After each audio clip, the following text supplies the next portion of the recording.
Pagan Coffee Talk. If you enjoy our content, please consider donating and following our socials. Now, here are your hosts, Lord Knight and Oswin. Here's something that we hadn't really talked about. All right. And I don't hear a lot of people talking about. Music and ritual. Okay. Or music as part of ritual. All right. What do you want to know about it? Well, I grew up, music's always been like a very important part of my life. Right? And growing up in the Christian church, the best part for me was always the music. Okay. Because you could feel the stirrings, you could see people getting into it, that it puts people in a certain frame of mind, or it can. Right.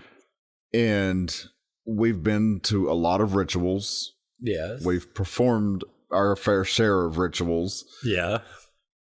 And in almost all of the rituals, there's no music. Yeah. There's no chanting. There's no... Unless it's part of spell work that I see people doing inside of sacred space. I know we normally sing when we're uncasting circle. Yeah. I mean, yeah, that's about the only thing we do on a regular basis as far as singing together as a group. Right. I am trying to find other ways to incorporate that into the sacred space, but it lends a wonderful aspect to ritual with everybody singing together and all that. But there's other things about music inside circles we got to think about. For some reason, I have this vague memory of Lord Men telling me about some traditions.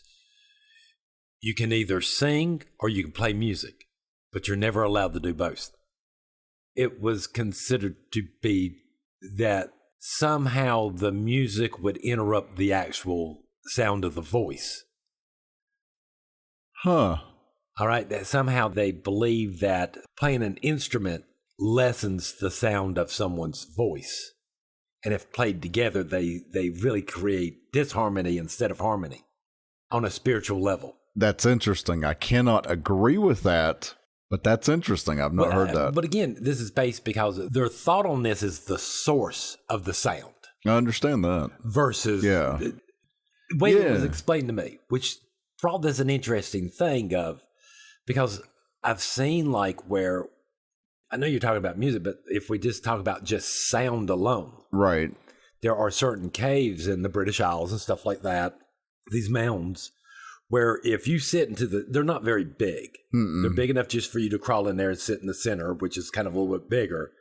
But they realized if you're sitting outside of these circles and someone's playing drums, the hallway and the way the chamber's been construction, everything starts to resonate. Oh, absolutely. Which causes you to resonate at that frequency too. Oh, yes. I mean, if anybody's ever been to a drumming circle. No. Anyone who's been to a parade. Well, that too, yes. All right. You can feel the drums. Right. From the marching band, before you can even hear them, you can feel it going through your feet, through the ground. Right. Absolutely, yeah. All right. So, yes, this is a very powerful part of craft. So, yeah, not just music, but yes, sound in general. Sound in general. And we are talking about more than just speaking. Right. This is other types of sounds, drums, maracas, shakers, rain sticks. Again, there's a lot of people, and I know you can find them out on YouTube, where they're playing music at a certain frequency. Yes. To help you meditate and do other things. So sound does affect us scientifically. Right.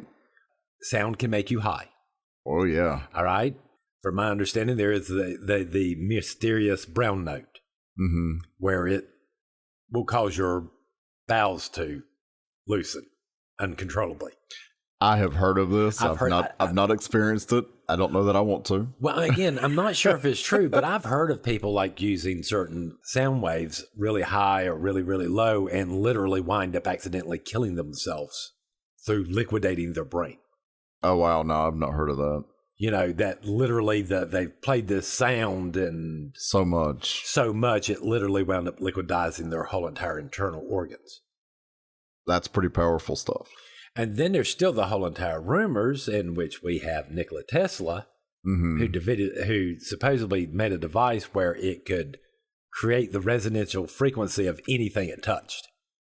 So if you put it in a building, it could cause the building to resonate. And that at one point, he actually caused an earthquake performing this. Again, don't know if this is true. Right. But again, even when we look in the mythology and stuff like that, the Bible, dang it, help me out here. The place that they go around and blew the horns. Oh, Jericho. Till the walls, again, same thing. Mm-hmm. Sound and frequency and all this has always been a part of the occult and craft, depending on how in the world you use it, not. Now, the only reason I've always found it hard to like bring music into circle is either A, you got to get everybody willing to sing. Mm-hmm. Okay, you got what, 10 people there? There's at least 5 just doing that word. Yeah, just mouthing. Just mouthing the words. Yeah. All right, so there's where you got a little bit of problem there. But then you got also this problem of how do you bring musical instruments in? Because again, bringing electronic devices into circle don't always work out well for the electronics.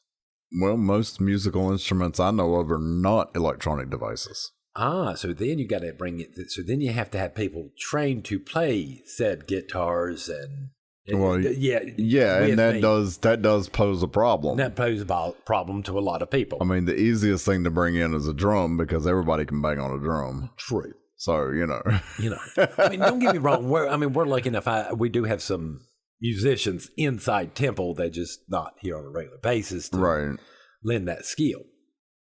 But that's one of the things. This is the one hiccup on all of this I've seen is how do we get this technology, this to where in the world we can get an orchestra and you with me? Because I'm doing the electronic stuff. It is a whole lot easier. It is. You with what I'm saying there? It is, and we have utilized Bluetooth speakers and stuff like that. We've had to be very careful about placement because electronics in our sacred space don't tend to go very well together. But all the time, right? And it's worked out, and it's been a nice addition. But it would be nice to actually have an instrument inside of circle. Yeah, right. Because again, there's certain instruments you'll never be able to always bring inside circle. How are you going to bring a piano in? Right. How are you going to bring an organ in? How are you going to bring... Well, you're not. I mean, you're never going to get a drum circle in. Well,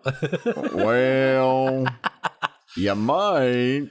Well, there is something about singing or something that gives the singer this ability to cause people's emotions to run rapid. Well, it's long been said, and there's a guy on YouTube, and he makes the perfect point of this. He's out on the street. He's got a guitar. He's got a mic. He's got a speaker. He's got a big sign that says, "Sing with me." Right. I've seen him. Doesn't care if you can sing, if you can't sing, whatever. Just come sing with me. And then as soon as they're done, people have these big smiles on their faces. And first question he has, "How do you feel?" And every single time they always say, "I just feel so happy. I feel so good right now." It releases, in my opinion, I don't have any scientific evidence, but I believe that singing releases some type of endorphin in the body and makes you feel good. Well, I mean, just hearing someone sing. That depends. Not to toot my own horn. But it's an example, and I really don't like, me, I really don't like building myself up. Right. When I was in high school, our senior talent show. Right. I sang a song. I was still in Christianity. And so I decided I was going to sing a Christian song as part of my talent show. All right. Right? Afterwards, I had one of the biggest bullies in school stop me on my way out and look at me, and he put his finger to my chest, and I thought, oh, Lord, here we go. He said, "That's not fair." I said, "What do you mean? What's not fair? I didn't win." He's still with his finger in my chest. He said, "That's not fair because you made me cry."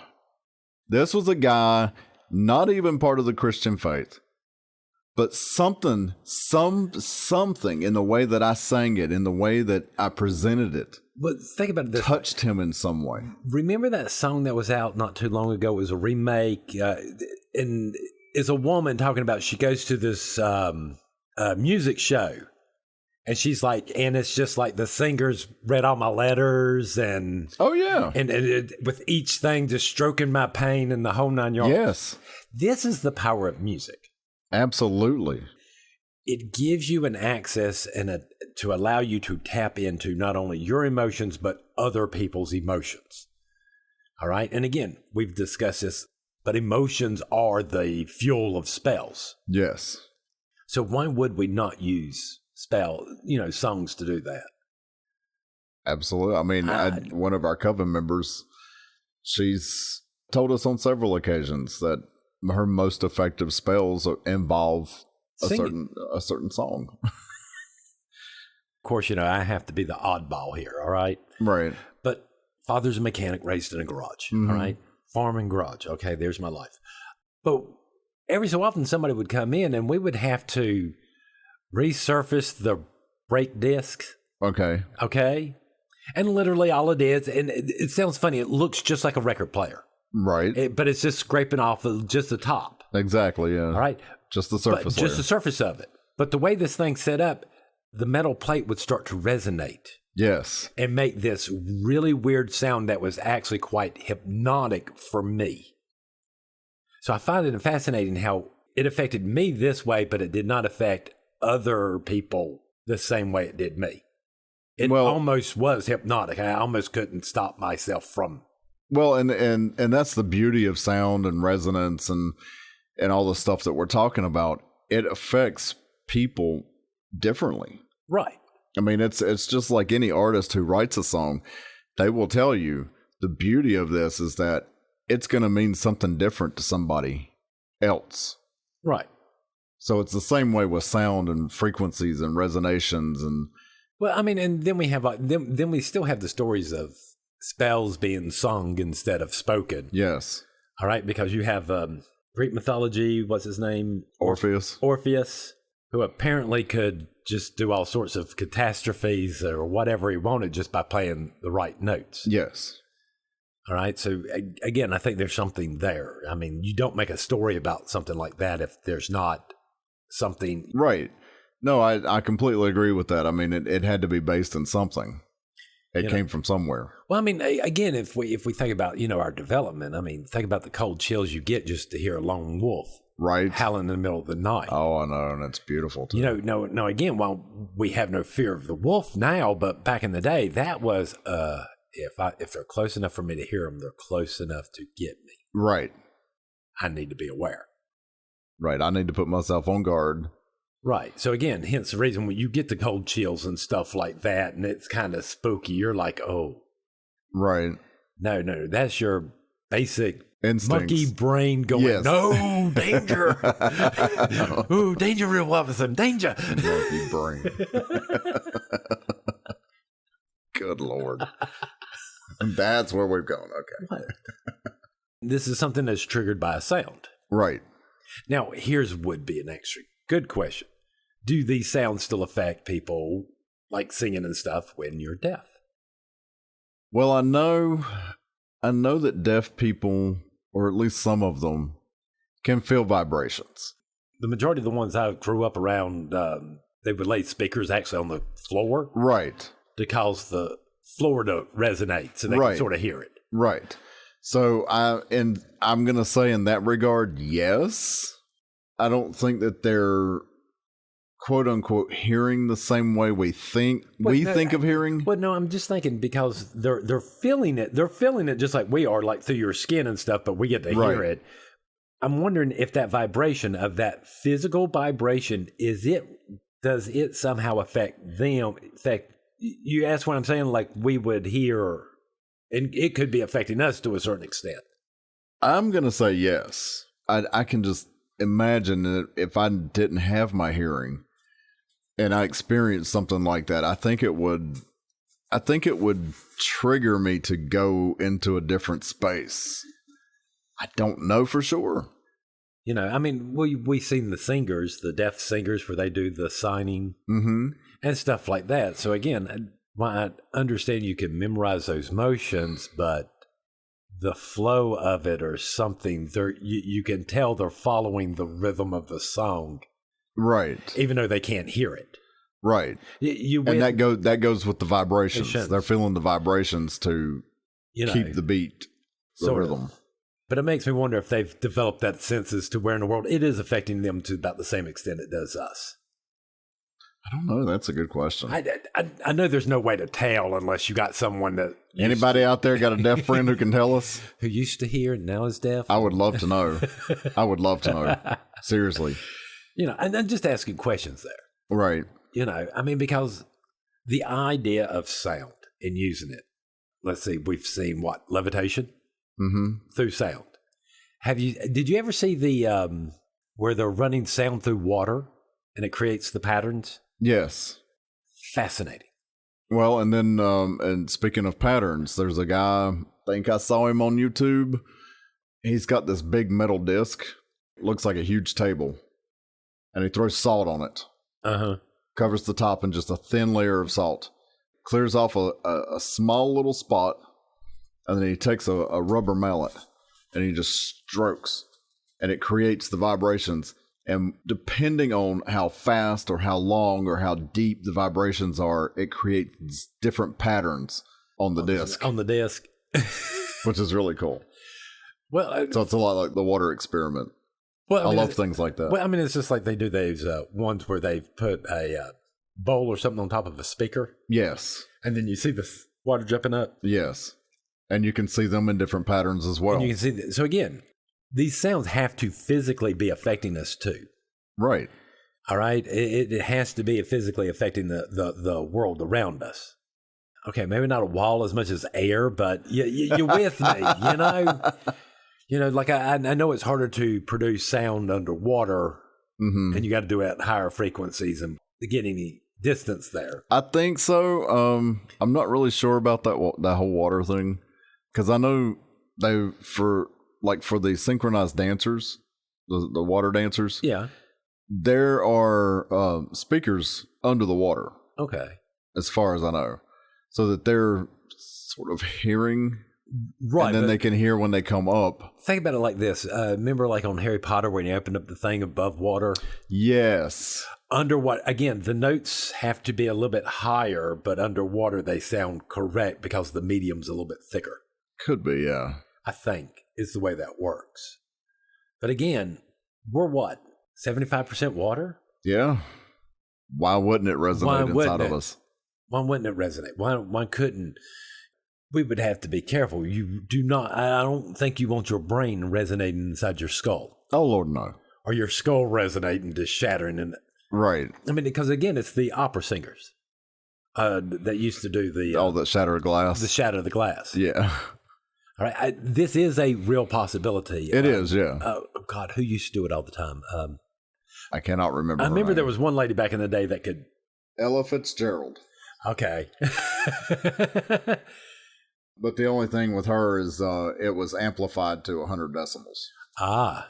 Through specific speakers. It was an ad for Memorex speakers. See, I remember. So she did it, but she had assistance. She had a little assistance there. Just a little bit. But again, it still proves that it can be done. Yeah. You know, I mean, yeah, you couldn't do it. Maybe, I guess somebody could do it with their natural voice, I guess. Yeah, it's been shown. I can't name any names, but there have been a handful of people, or less than a handful of people, who can do it. I think mainly if you really want to use sound or music inside of Circle in this way, you might have to build up certain barriers, physical barriers, right outside the circle to cause the sound to. Well, I think that would help. So again, you're going to have someone that has a little bit of knowledge on engineering. Well, yeah, but I think it's called sound engineering. There's a specific field on how to line all that stuff up to cause the sound to kind of, because they even said Stonehenge does the same thing. Yes, it does. That if you set drummers in between the rocks and at certain points that they can cause all the area to resonate. It will not surprise me when they finally, make some sound machine that will actually create lightning or something by vibrating the molecules in the atmosphere. Right. Yeah. God, I couldn't imagine what frequency that would have to be at. I'm just saying, I'm waiting for them to do stuff like this, Yeah. and not, getting too conspiratorial, but there is you got the so-called harp where there's some crazy stuff they say about that. Well, too. yeah, but again, this that's is a little beyond the scope. But would you not consider this technology a further of what in the world we're talking about? It's just now we're going into ranges that we can't hear or even be affected by. Yeah, but are we going to consider this something different? See, I mean, I can see how it would kind of correlate, but I think that's getting beyond the scope of actual sound and craft. Right. I think that's getting beyond that scope. It's I don't know how to put that, but you see what I'm saying? I can see where the line there would be a little fuzzy, and I'm not trying to cause. I'm just pointing this out as I'm asking you, where do you think we should draw that line? Considering music is your expertise in this subject. Well, I don't know that it's my expertise, but you're with me. Yeah, it's. I think you draw the line when it goes beyond physical and mental. Okay. That's what we're concerned with as part of craft. We're concerned with the physical, the spiritual, the mental. All right. Well, now we've been talking about all this other stuff, so let's add a little bit of actual craft back into this, okay? Right. So how are we going to base this music on? Are we basing it on sacred math? Are we going to base it on like heart rhythms? Do you see what I'm saying? When we're introducing music into ritual, right now, what things are we going to sort of use? When you start getting into that, you're going to need somebody who truly has a thorough understanding of music and a thorough understanding of math, sacred math in particular, in order to incorporate something like that. Okay, well, you don't have you're not one of the. Again, no offense, but no. I know you. You're not one of those people. I'm not a math person. All right, no. You're not a math person. And sacred math is even more of a devil to you, all right? Right. I love hearing the conversations, but I can only take them in small doses here and there. So, all right. Yeah. So again, now my question is for those people who don't have that, can't do that technical part, how other ways could you see us start to bring music more into craft, and what would you base it on? Well, and here's the thing. All right. See what I'm asking? Yeah. Here's the thing. The music does not have to be craft related. No. Years ago, we did a Samhain ritual, and we brought in some music that pertained to, I believe the song was called "I'm Still Alive" or something like that. I don't by really. Flyleaf. Yeah, it was by Flyleaf. The one went by Flyleaf. It was it was their instrument. Yeah, it was the acoustic version. But it was something like "I Can Feel You All Around Me." Yeah. Right. And so what we did is messages from the veil. Right. So you think about a loved one who's passed on. Close your eyes and then listen to the song. Right. So it doesn't have to be craft related. But my advice is going to be find something that touches your heart. If it touches you, chances are it's going to touch somebody else. All right. Well, let's make this a little bit simpler. All right. Let's say you're not doing ritual. Okay. All right. Let's say I or somebody else is writing ritual, and we want you to bring some music into it, right? Mm-hmm. We want you to bring and use your music to bring in fire energy. Okay. And that's it. That's all we're going to give you. So what's going to be your thought processes here? What might you go through to go, okay, what song makes me think of fire that might make other people think of fire? Or precisely. I mean, are you just going to be, or again, no, are we just going to be completely obnoxious and get the doors, set the night on fire to drive the point? That's all part of the process for me when that happens. Typically what I do is I'll meditate on it. I'll see if I get anything that way. You could do a card reading and see if something comes up that way. Go through your favorite songs or some of your non-favorite songs or whatever and see if anything relates to that. So, like you said, Set the Night on Fire. Any song dealing with fire. I mean, I know it's I know it's a little on the nose, but me not being that musical, right, and knowing rhythms and stuff like that, when I've picked songs for rituals, they're normally on the nose like that. They're normally quite blunt in your face.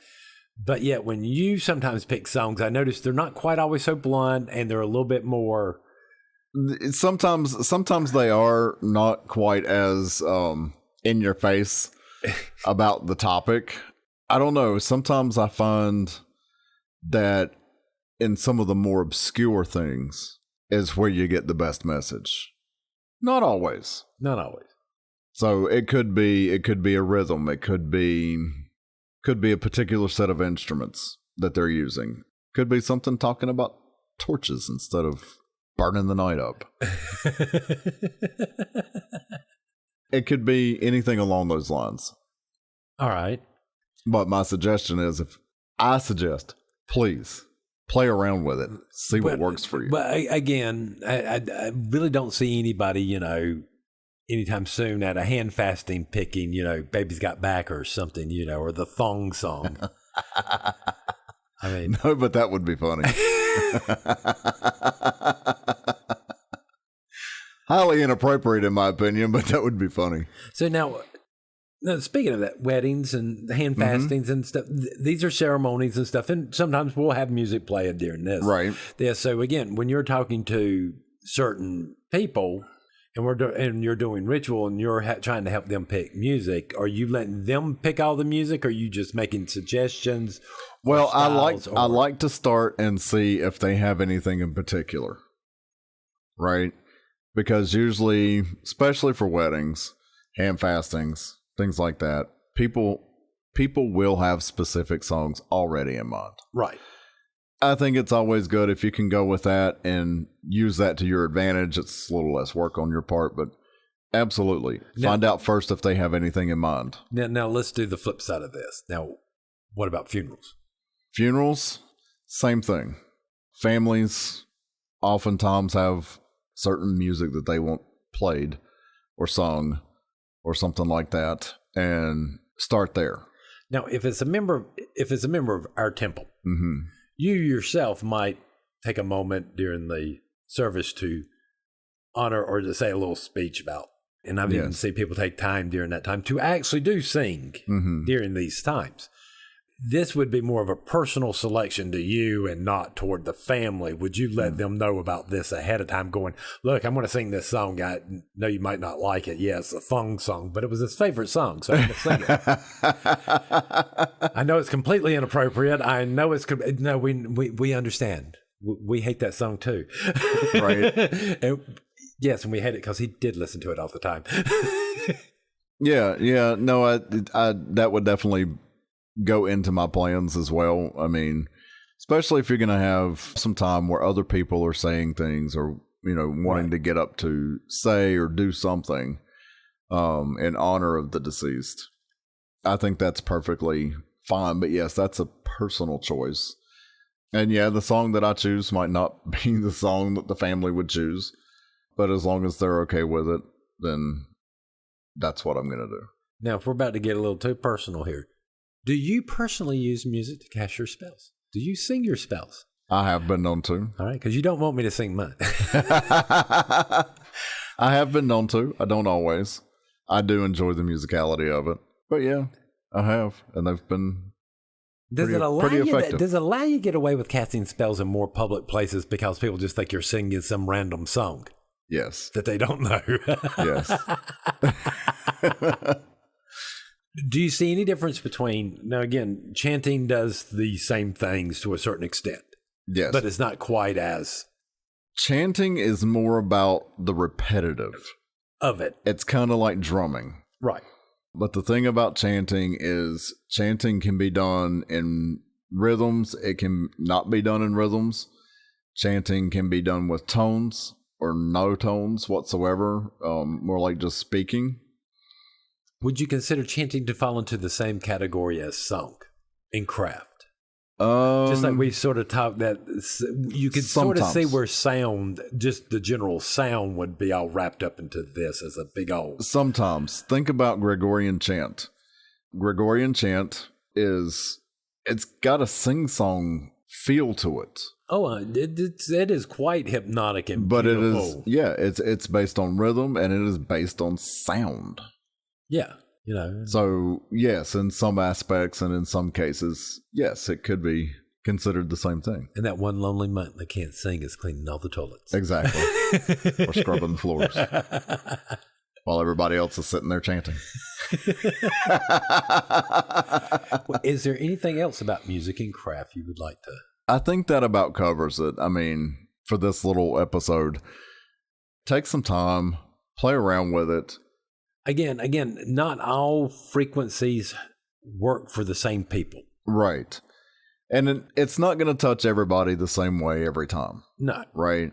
So, depending on how deep you want to dig into it, dig into the frequencies and dig into the sacred geometry. Take it as far as you want. I mean, it's an art. And it's called an art for a reason. Yeah. And as an art, it is ultimately craft related.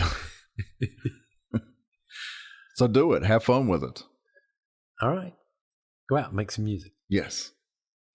Nobody else wants to hear it. Oh. And we're going for coffee. Thanks for listening. Join us next week for another episode. Pagan Coffee Talk is brought to you by Life Temple and Seminary. Please visit us at lifetempleseminary.org for more information, as well as links to our social media.